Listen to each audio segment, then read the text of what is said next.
Hi, and welcome back to Reflect Forward. I'm your host, Kerry Siggins. I am so glad that you are here with me today.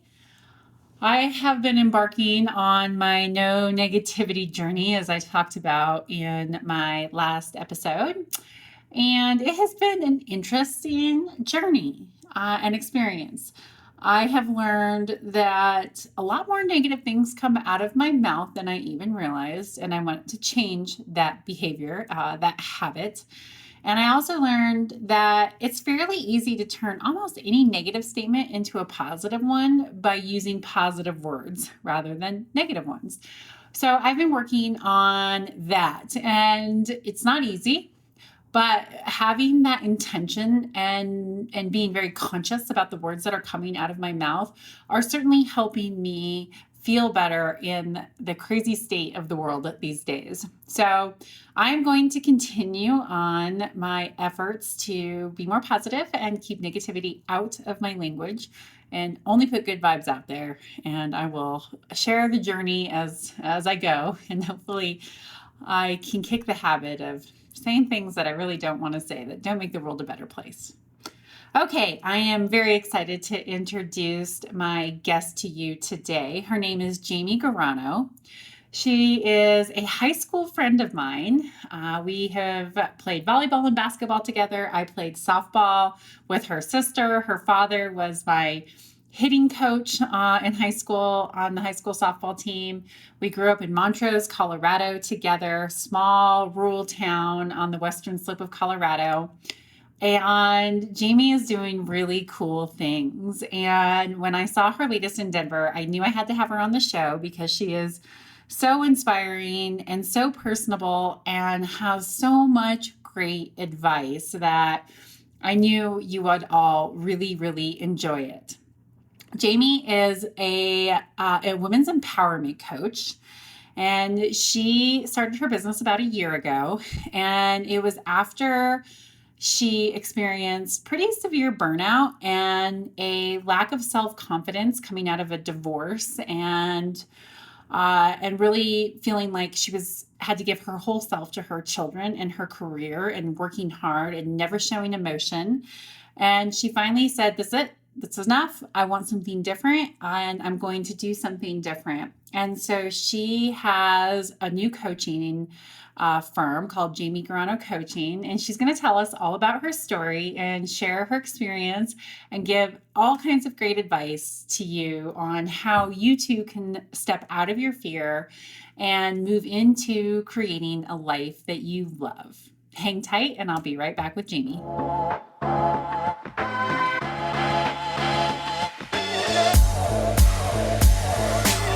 All right, welcome back, everyone. I'm so excited for you to meet my good friend, Jamie Gorrono. We've known each other since we were preteens, a long, long time. Welcome on Reflect Forward, Jamie. I'm excited. Thank you. Like super excited. Oh, it's going to be so good. This is going to be so much fun. Not Yeah. only is it so much fun to interview friends, but you have such a fascinating and inspiring story. And of course, we've known each other for such a long time. But when you told me that you were a probation officer, that surprised me and it made me really curious. So why don't you tell us about your journey and how you got to where you are? Okay. I've always wanted to help people, and I originally started out as a social worker, which was super tough because going in and seeing children that have been neglected or abused, or they were beyond their parents' control, is just a hard situation. Plus the fact that there's not a lot of resources and services, and so it's a draining job. So I did that. I started out with that, when I got out of college, and did that for a few years. And I thought, well, this is going to exhaust me really quick. So I've always been really interested in the criminal justice system, and so I kind of made this natural transition over to be a probation officer. And I did that for 12 years. And when I started out as probation officer, I loved it like so much. I loved everything about it. I loved connecting with people. I loved the interaction with the court process. It just felt like a great fit. And as time went by, I started to feel like I was kind of losing my spark, and I was feeling unfulfilled. I was feeling kind of crappy a lot of the days. I just knew that that's not something I wanted to do anymore. And Kerry and I grew up or we went to high school in Montrose, and it's a very small community. And so I have two teenage daughters. And so I had to kind of conceptualize, what can I do in this community? Because I want my kids to remain here. We've got family here, and transition to something else. So in the interim, I found another position doing human resources, which was kind of it's a nice relief from the juvenile justice and coming into contact with the people that come in on a daily basis who don't necessarily want your help, don't necessarily like you. And so that can be super draining. But I also kind of figured out that I needed to do something different. And I didn't really know what that was. And so I just kind of started thinking outside the box and seeing what my passion was and where my path lied, which was super hard because a lot of people don't know that. It's put your head down and you do your job, and you're on the grind all the time, and you don't really think about what can you put your heart into for a profession. So now I'm a natural coacher. I mean, I did probation for 12 years, and coaching people was the biggest part of it because you're trying to rehabilitate them. It's not so much punitive. I mean, there is that part, but it's about coaching and it's about evolving. And so I thought, I'd love to coach people, and I'd love to coach people who want to be coached, because that's way more fun than coaching people who think you're a turd. Yeah, Right? that's for sure. Oh, So, yeah. so I'm like, okay, I can do this. Yeah, yeah. So, I mean, that's a big step going Yeah. from, relatively stable position, stable career, even Hmm. though, it may be an interesting career choice. I've never heard a probation officer, and I know a couple of them who are friends, not that I've worked with, Yeah. who are, who don't have such great things to say about it, because I think it probably does lead to a lot of burnout. But Hmm. leaping to that, to being an entrepreneur and starting your own coaching practice, was a big leap. So, like, how did that all come together for you? Oh God, that's a great question. Well, it took more guts than I've ever used in my whole life. And my fear was, I mean, essentially through the roof, because I was brought up in a family where my mother and father worked very hard, but they've done the same thing their whole life. And they didn't necessarily like it. And so I never learned, or I was never shown that you can think outside the box and do what you put your mind to. I grew up in a time where you work, you pay your bills, and you take care of your family, and that's your job. And so it's a whole different mindset. So um, I think it just started with me doing some introspective work. It was, doing some meditation, listening to podcasts, going to spiritual healers. I mean, I just craved feeding like my soul. That's what I really wanted to do. And then I started to believe and hear things and kind of interact with people who really felt like if you follow your path, everything is going to be fine. And that was such a new transition and new idea for me, but it was so amazing and so fun. As a matter of fact, I didn't really tell anyone about this except my sister, because I didn't want to tell my parents what I was doing, because I knew they'd be like, "Are you crazy? Like, you've got a good job. You've got a para. Like, that would be dumb." And I thought to myself, I can't have anyone tell me dumb, because I'm this close to saying I'm out. And so I just needed to keep moving forward. And so I just pushed and pushed. And so I started in January of 2020, and I said, I'm going to do this. And I spent the full year conceptualizing it, joining mastermind groups on the internet, looking at this, looking at that, anything I could do to just get information and talk with people who were like minded and who have done it. I did. And then I worked really hard with a designer on a website. And at the end of the year, I had my coaching business, which is, I'm just so proud of myself for that. It's amazing. It feels so good. It is. Like, so Yeah. there's so many great nuggets in there, right? So overcoming fear, which I talk a lot about because it's hard to do. And then Mhm. when you do hard things and you risk failure and you come out the other side, how rewarding it is. So Yeah. maybe talk a little bit about that. Like, how did you get over that fear, especially when you were concerned that, your parents weren't going to support you, and of course all that fear about paycheck and how am I Yeah. going to survive with teenage daughters. So how did you do that? Oh my God. And I'm still going through it. So I think, for me to say I'm over my fear I'd be lying. But I'm way more confident. And I honest to God believe that I will be successful because I believe that I'm doing what I was meant to do. So I think it was just staying focused, staying grounded. I also think looking at my thoughts, I'm a really, in my coaching, which we'll probably talk about later, I think it's so important. Thoughts, thoughts, thoughts, thoughts. And I always kept my thoughts positive. I always look to the future. What do I want it to look like? How does it feel? Tried not to look in the past, because with the past comes negative thoughts and negative energy, and I can't stay in that, because that doesn't produce successful people and that doesn't produce happiness. So I think every day just kind of training myself, and it wasn't easy, and I still do it. But I think that's what really helped me kind of start to push forward. And then along the line, I would tell somebody, hey, guess what do you think? And that person would be, that sounds great, that's amazing. And I think my confidence started to build. And now there's just no other way. I mean, it's just going to happen, and I just cannot wait to work with all these amazing women that I'm going to have the opportunity to work with. Yeah, I really like that your comments around thoughts, because our thoughts become our reality, and Hmm. I remember in some of my darkest moments, or my darkest moment in my life, and being very fearful, and going, my past does not have to define who I am in the future. It doesn't. It will never be negated. It is part of shaping me for who I am today, but it does not have to define who I'm going to be. I'm going to do something different. I'm going to change my behaviors, change my patterns, and it starts by changing my thoughts. And that's just such a, I don't know, I think it's such an important realization that we all have to go through at some point in our lives, that we are in control. We are in control of our thoughts. It's not easy, but we're in Yes. control, and you can absolutely step through that fear and make profound changes and not be held back by your past. So I have lots of admiration for you to take the leap. Well, and that's the one thing, right, that we have 100% control of is our thoughts. And that, what a great way to put your energy towards, because why put energy towards something that you have no control? It's a Yeah. waste. So absolutely, Carrie.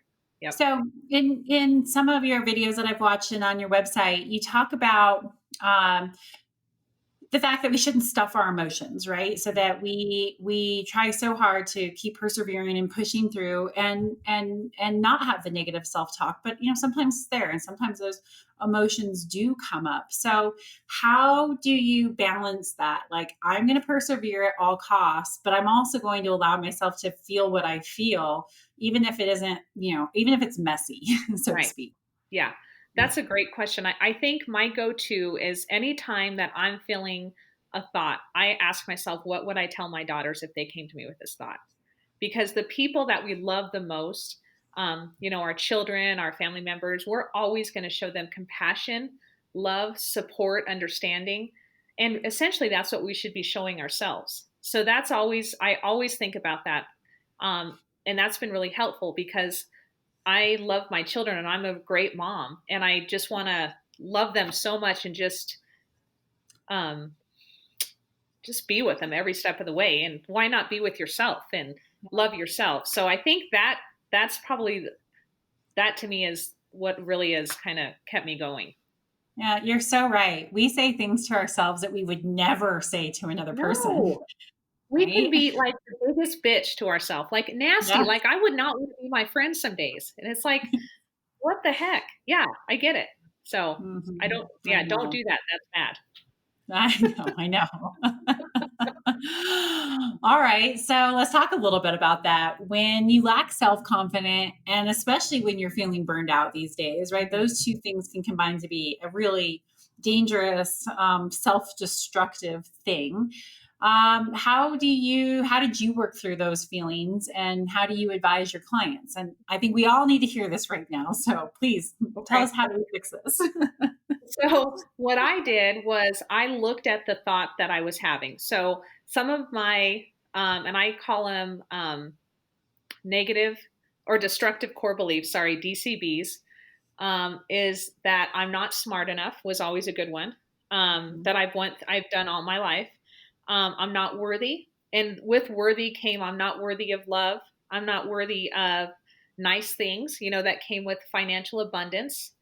Um, I'm not worthy of attention. So those are big things for me. So I would start to feel down or in a negative manner. And I would think to myself, what am I thinking? Where does this thought coming from? And really just pick that thought. And then I also acknowledged where it came from, because there's always a story behind the thought. Yeah. And if we don't acknowledge the story and let it kind of go through, like we said, process our feelings, don't stuff, and just kind of come to peace with that at some way. And it's different for everybody. You can't make through and go make new thoughts, new core beliefs, because that's what you do. Get rid of the old ones and make new ones. I am worthy. I do deserve. I am lovable. Um, so I think that's where it starts. Just really looking at the thought, because you can have all the money in the world, or anything, the best family, but some people are just not happy, and it's all right here. It's the thought process. So I don't think changing your surroundings or anything like that's necessarily going to be a long-term fix. That's just kind of external fix that make me feel better for a certain period of time, but over the long haul, you'll likely shift back into those negative thoughts and that behavior. Yeah. Yeah. One of my destructive core beliefs was that, so my personality style is very much one about recognition, right? That's Hmm. an important, that's how I feel like I'm worthy, is when I'm recognized for being worthy. And I had to really sit with that for a long time, because I didn't like that, right? Like, oh, really? Like, I do things for recognition. But anytime something like, like that, you get that little twinge of like, ugh, right, I sit with it, and because I think, well, there's probably Yeah. some truth to it, and now I definitely know that there's truth to it. But boy, it led to such destructive things, because it made me feel like if I'm not getting recognized for doing good things, then I'm not Hmm. worthy. Yeah. Therefore, I should get recognized. And it led to, various behaviors. I could over exaggerate or lie about things, and all just to get this positive recognition, even though it was very self-destructive in many ways, that played out in different ways of my life. And that was a really tough one. And for me, it came down to finally being okay with myself to say, you know what, that's who I am. And I do like recognition. And it is something that's important to me, and it doesn't make me a bad person. What is the dark side of my personality coming up is when that I do specific things, especially negative things, for that recognition and attention. And that was a big shift, with just saying, okay, that's who I am. Great. I'm going to be Hmm. okay with it. Now, how do I change my behaviors to get what I want in a positive way rather than a destructive way? Right. Well, I Yeah. just want to acknowledge that what a weight to bear on your shoulders, to have that core belief where you need recognition in order to feel happy. I can't imagine what it would be like. You must have been push, always more, more, and essentially never really happy with yourself, and wondering, once you met a benchmark, instead of enjoying it, nope, what's next? I got to go Totally. higher. That's got to Yeah. be exhausting. Sounds like you are inside my head. Yes, it is. And there's so many good things that come out of it, because it is very much a drive. Like, I am a relentless pursuit to make a big impact, which is how I have turned my drive for recognition and always doing more into something that is much more positive, outside of me, bigger than me. Whereas before it was, all just about me, Yeah. especially in my 20s, when we're still, young and dumb. Uh, Hmm. Now we're just slightly smarter. But yeah, it was really exhausting, and it led to some really bad things. And who helped me was a life coach. And Ooh. we worked on the Enneagram, and I'm a 3, an achiever. And part of that is really the need for recognition. And I got to see the dark parts, right? So narcissism is at the lowest level of health. And I hated it, but it was like, wow, okay, well, if you don't like these trigger words, they're triggering you for a reason, and Yeah. being able to work through that. So I still drive myself really hard. It's part of like my energy escape, and or how I release energy and move through the world. And most people think that, like, you're crazy for doing all the things that you do. I've backed down considerably. Yeah. But I do it all for impact. And I say there's a win win, right? If I am getting my deepest needs fulfilled and I'm helping others get their needs fulfilled, then it can be a win-win. But it took like a decade of work to get to that Oh point, to yeah. be okay with saying that and not to feel embarrassed by it. Hmm. All right. So there's so much going on with COVID, right? We're all at home with our partners and our spouses and our kids. And man, there's lots of things that are coming up with, relationships, especially with spouses. I know for me, for sure, with my husband, we've managed through this really well, but some really, deep things have come out of this and not always easy. So, I know that you've had, a lot of your story leads to from your relationships and feelings of a lack of intimacy. So, do you mind sharing a little bit of your story? Sure. Um, so I didn't really have any type of relationship like boyfriend or anything in high school, and I always, boy, I remember just probably you like looking like, oh, they have boyfriends, I don't. I mean, as a high schooler, that was so painful. Like I can't even express how painful that was. Um, and so when I got to college and went through college, I met somebody and we connected, and and of course I was head over heels because this is the first time that someone's really connected with me. And to be absolutely honest with you, from the beginning it was really kind of off, but my head told me no one else has ever been interested in you and you're probably not worthy of anything else, so you need to make the best of it. Put your head down, this is what's supposed to happen. um, so we got married, and he was a good man, but my whole marriage, which was for 12 years, I did not have any type of real intimacy. So I didn't have a whole lot of physical intimacy. So during those years, I didn't understand what healthy sex was. I didn't learn that I was a beautiful person or that I was a sexual being. Um, at times, I was ashamed of my body. I was embarrassed of things, just because I didn't have that healthy interaction. I didn't have any emotional support. Um, we just didn't connect on that level. And so I um, kept a lot of stuff in, and I became very resilient on myself. And I just kind of, put this armor around me and said, okay, that's fine. I have these beautiful children and I'm going to work my ass off to be the best mom that I can be. And it doesn't matter. Like, I'm not important, is what I used to think. My kids are important. So I'll continue to live in this marriage that for him too was, I'm sure, loveless and lifeless, and do what I need to do because I watched my parents do what they need to do all their life. And that's what people do. So just shut up and just stop bitching. It's not going to do any good. And I did that for years. Um, and it was hard. And, those years in your early 20s, in your 30s, you learn so much about yourself. It's such a growth period. It's a time when you're new in the world and you're doing things on your own. And when you don't have healthy relationships that you're involved in, or you're not involved in healthy activities, you start learning these coping mechanisms and you starting to develop really negative thoughts about yourself. And that's exactly what happened to me. So when we got divorced, I came out, and I don't want to say broken because that's not the word I want to use, but I came out needing a lot of work, a lot of work. And I started to realize that when I started to interact with other people, and thoughts would pop in my head and I'd share them with girlfriends and they'd be like, where did that come? Why would you even think that? And I'm thinking, how can you not see? Like, it's written all over, the place. And they're like, absolutely not. So then I started realizing that I was my own worst enemy. I was holding myself back. And that was tough. That was that was a tough part of my life. I wouldn't change it because I think that I really like who I am today. And I can't wait to be who I'll be tomorrow or the next day because I think every day we grow.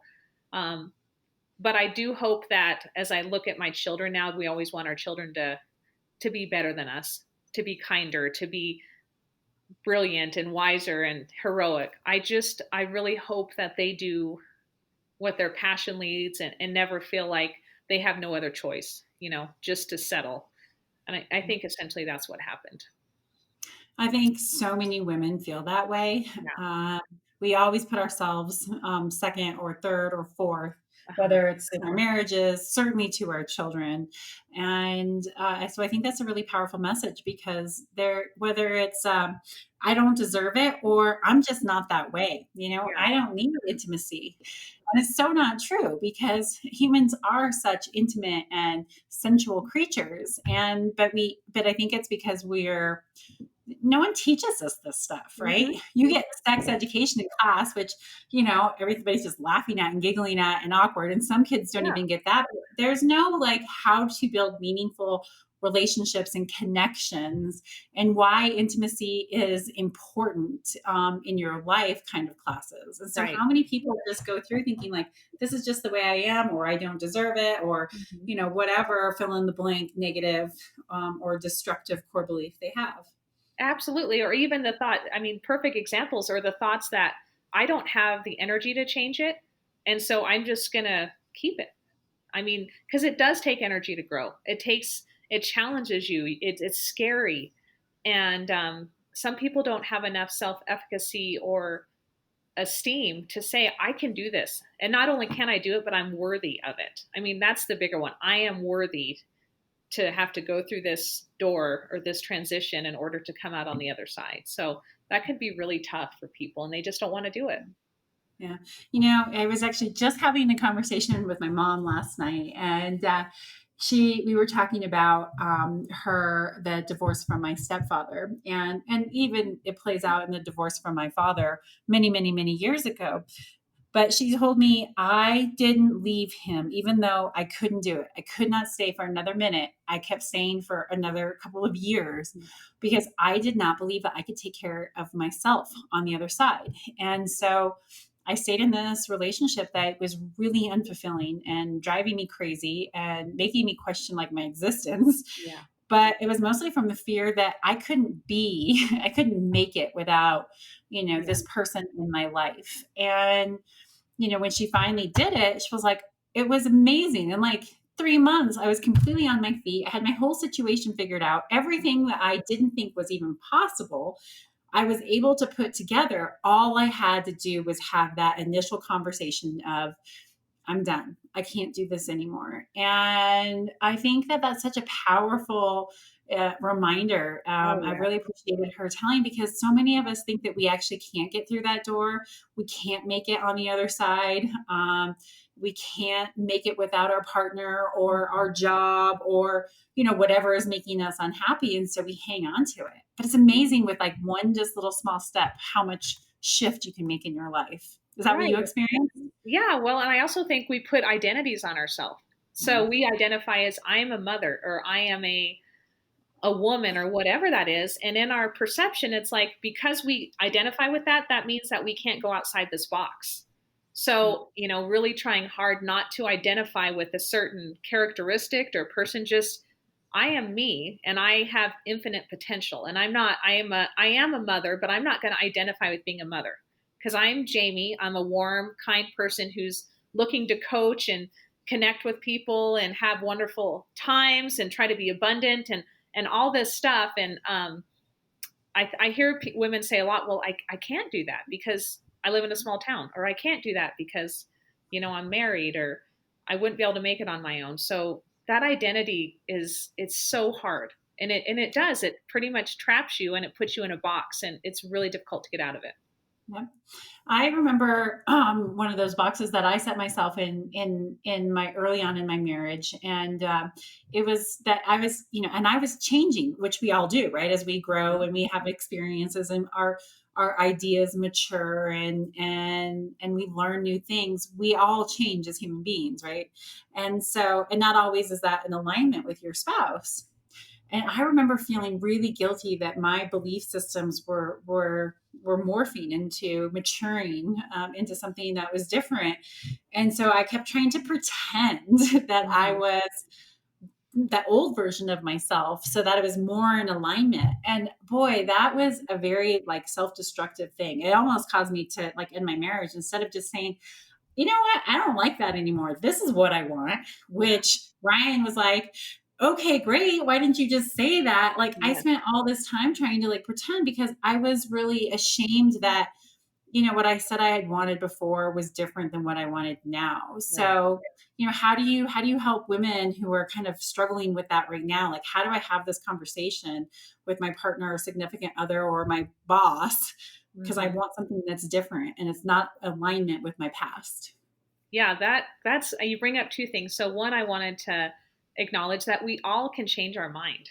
We Mhm. all have free choice. And so I would never, as again thinking about my daughters, I would never go to my daughters and say, "Well, you said that you wanted to do this." Well, they changed their mind and that's okay. Circumstances changed, their heart changed. And I feel like it's really important to know that we always have that free choice. Every day we wake up, we have choices on top of choices. We don't have to do routines. And so I think that giving ourselves permission and making that be the norm, that it's okay to change your mind and there's nothing wrong with that. That's just part of growing and actually you being authentic to who you are, which is the point anyways.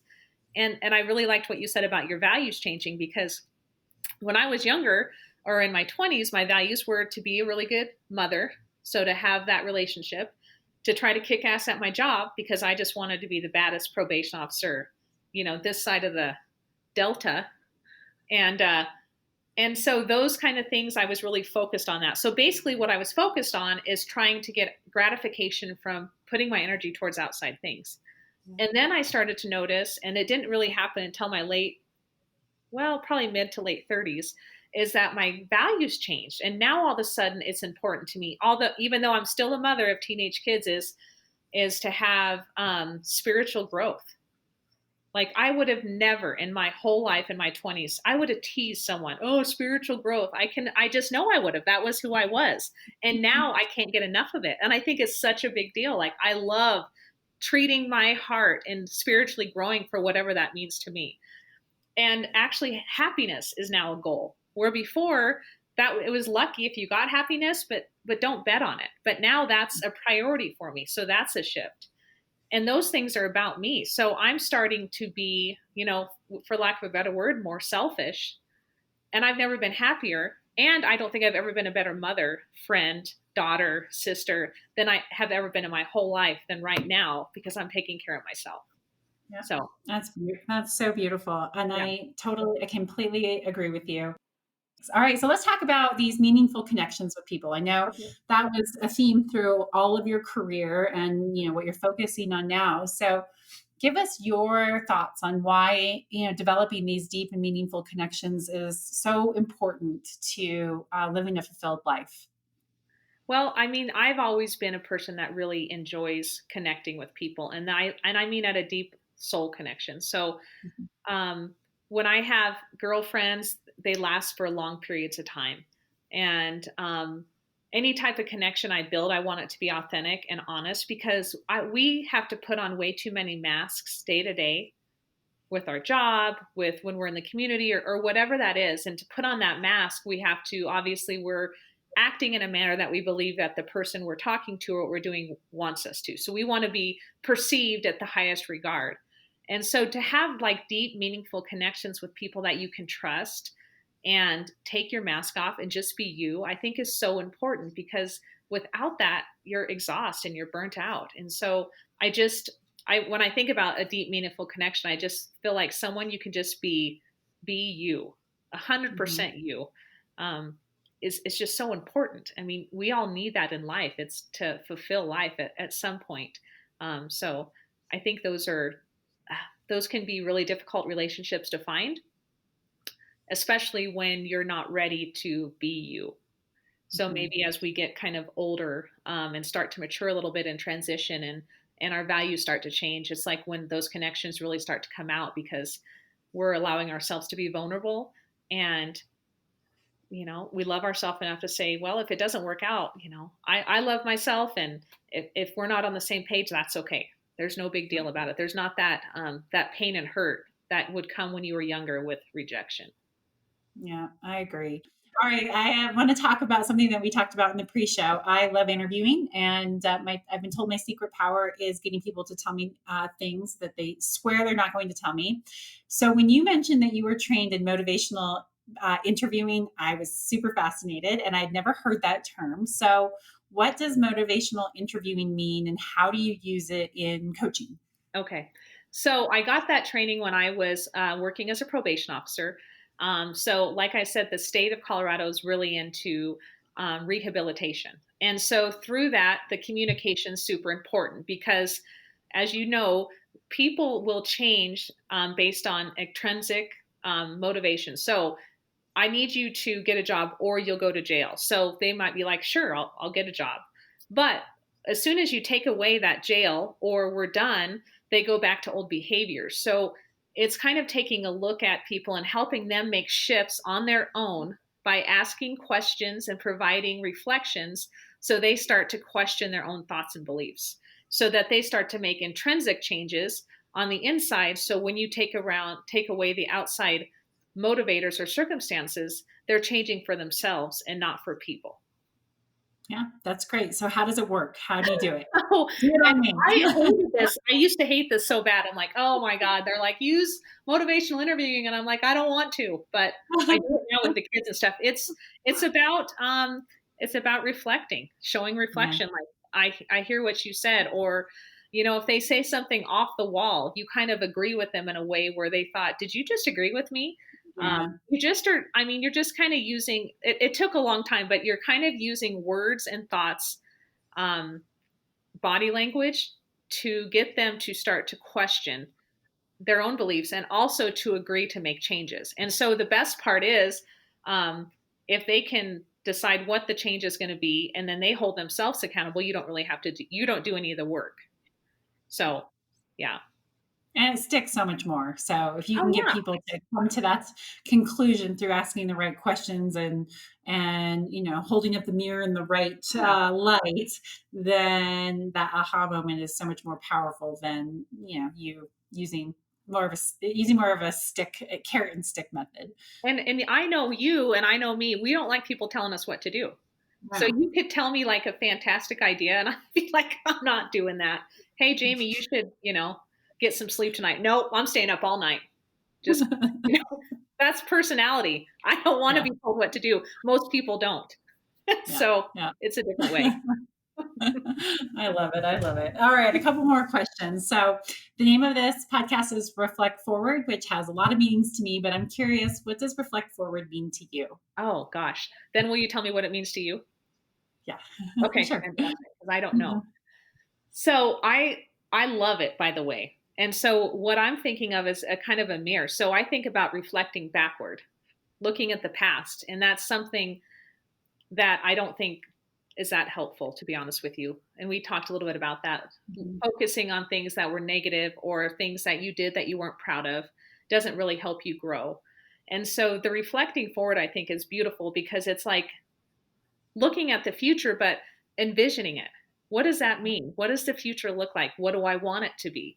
And just really focusing, reflecting energy, heart, everything forward, because that's what we want to do as a person. We want to move forward. And so I actually think that I love that name, but I think it's just perfect for just somebody who wants to grow. It's Yeah. all about growing, and it's all about forward and letting go of guilt and shame, all that bullshit that was in the back, and just moving on. So Yeah. yeah, Yeah.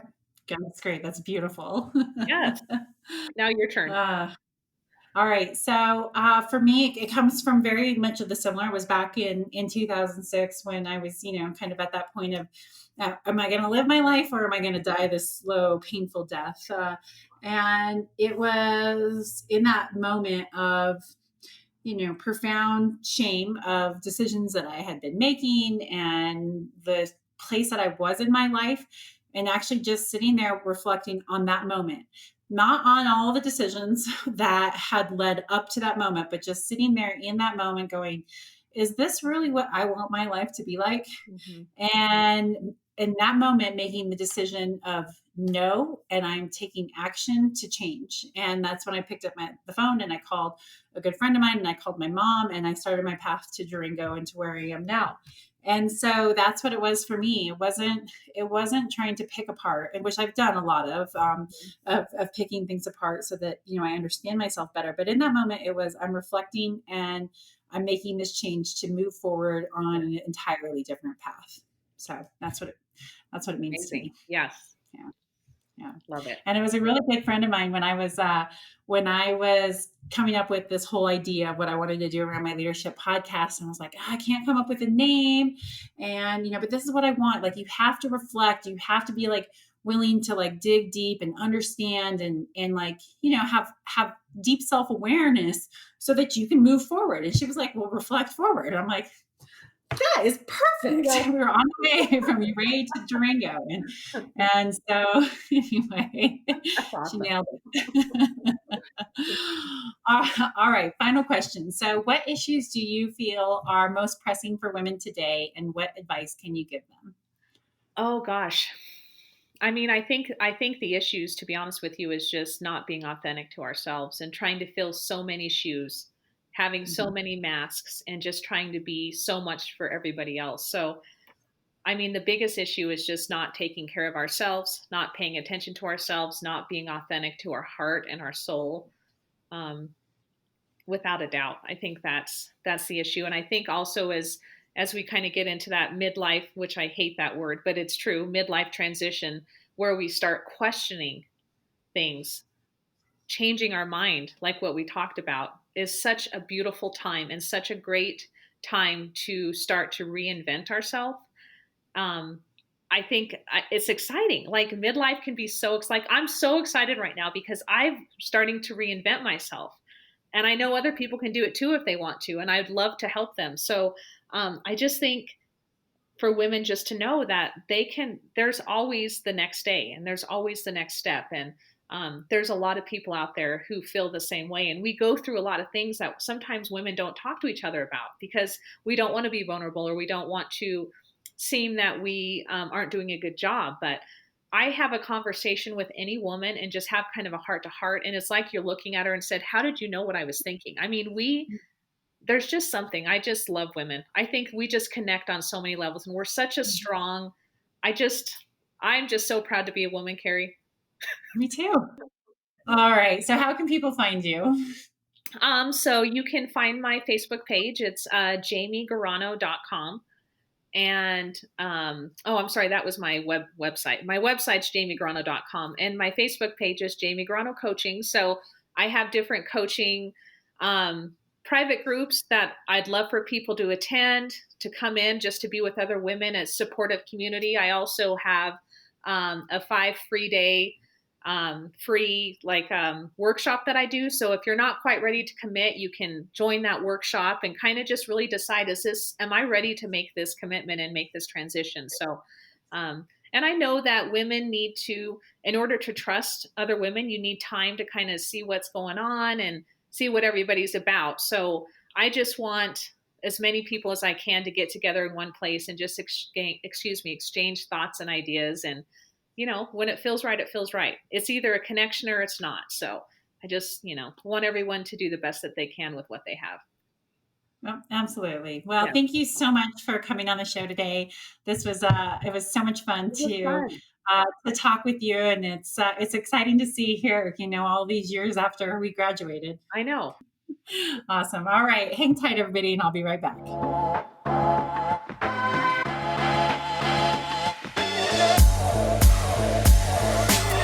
Okay, I'm back. I hope you enjoyed that interview with Jamie. It was so much fun to reconnect with her after all these years. And I'm really proud of being able to help my friends launch new endeavors and follow their dreams. That's one of the things I really want to work on this year is just saying yes to more people, not in doing things, putting more on my plate, but just trying to help people, connect people, give back in little ways that can help, I don't know, help people move forward in some way, just like all the people who have done those things for me. So it's a little bit of paying it forward. This is the year of, yes, I am going to help you, even if I don't know you, but especially if I know you. So anyway, great interview. So much fun to reconnect with her. Okay, so my question came from LinkedIn, and a follower said, I love your interviewing technique. How do you ask such great questions? Oh, I was so happy when I got this because I love asking questions. In fact, My team at Stone Age says that my superhuman strength is getting people to tell me things that they don't want to tell me. I have one employee say to me one day, "Oh, I was not going to tell you that. I walked in here and I said, I am not telling her that, and you still got it out of me. How do you do that?" And it's really actually quite simple. It's the art of asking good questions. Unfortunately, most of us are terrible at asking questions. We feel uncomfortable. We shouldn't pry. We don't know what to ask. So we don't. And you miss out on so much information and building connections if you don't ask good questions. So I have a couple of tips on how to get better at asking questions. So first, you have to be curious. First and foremost, that's the foundation. Be curious. If you're genuinely interested in what other people have to say and you ask them, they will most likely tell you that. So if you're having a conversation with somebody, just say, "How can you be more curious about this?" And you can say things like, "What do you mean by that? Explain that. Why did you choose that word?" And that will help pull the story out because it shows that you're interested and you want to know more. Second, ask open-ended questions. Asking yes or no questions is the fastest way to end a conversation. I know it seems rudimentary, but asking who, what, when, where, why, how questions will help you get more information and pull the story out of the person you're talking to. If you're at a loss of what to ask, you can just say, "Tell me more about that." Easy line to go to. "Tell me more about that. I'm curious." Listen with both ears is my third piece of advice. Don't let yourself be distracted by emails, texts, your thoughts, and your desire to tell your story. When you listen with both ears, you're more likely to catch the nuances in the words, tone, and voice inflection. And that will help you explore the conversation more and lead to more understanding. So when you hear a nuance or something that sparks your curiosity, like I said before, ask a question that is as simple as, "Well, what did you mean by that?" Also, if you're listening with both ears, that means you are talking less, which is a surefire way to gain more insight. Fourth, don't be afraid. I know that it can be embarrassing to ask questions because you might feel like, "Oh, I should know that. This person will think I'm ignorant if I ask this," or maybe that you're afraid of being considered as being too direct, or maybe you will be worried that your question will be considered nosy or intrusive. But I have found that most of the time, people want to open up. They want to share their story. So go ahead. Be brave, ask the question. In my opinion, the worst kinds of questions are the ones that are left unasked. And finally, and this is the only way to get good at doing something is to do it a lot. Practice, practice, practice. Just like any skill, repetition will make you better. So before you go into the conversation, write down at least 5 open-ended questions that you would ask. If you don't understand something, ask for more information and don't stop until you feel you've got it. If the person gives you a lame, benign answer, ask a question that takes him or her deeper. And when you think the conversation is over, just ask one more question. That's my advice to you. I hope that this helps. I have found that asking good questions has made me a better leader and a person. They have helped me they've allowed me to get past superficial answers and surface level relationships and truly connect with those around me. I hope that is inspiring for you today. Have a wonderful day, and I will see you on the next episode of Reflect Forward.